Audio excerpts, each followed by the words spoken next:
In this video, you'll learn how to create a back to top button in WordPress.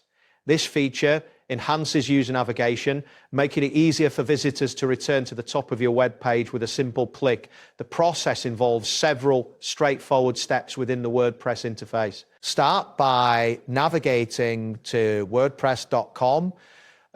You can do this by entering the URL in your web browser. Once you arrive at the home page, you may need to sign into your account if you're not already logged in. After entering your credentials, you will be directed to your dashboard. Once on your dashboard, locate and click on the Sites option, which is typically found in the menu on the left side of the screen. This action will take you to a list of your WordPress sites. Here, you will want to select the site where you wish to add the back to top button. After selecting your site, look for an option labeled Finish Setup and click on it.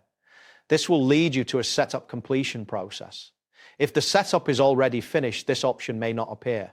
In that case, you can proceed directly to the site editor. Next, look for a button or link that says Close and click it. This action will close any setup prompts or overlays that may be present, allowing you to access your site's editing features. Once this is done, you should see the main site editor interface. In the site editor, find the text input area and type Create a back to top button.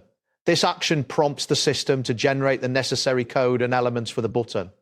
After typing, you may see a message indicating that the system is processing your request. Once the message displays added a back to top button centered near the bottom of the page content, you can confirm that the button has been successfully created. This button will allow visitors to click and scroll back to the top of the page easily. It is important to check the placement of the button to ensure it is above the footer sections and functions correctly. That wraps up today's guide.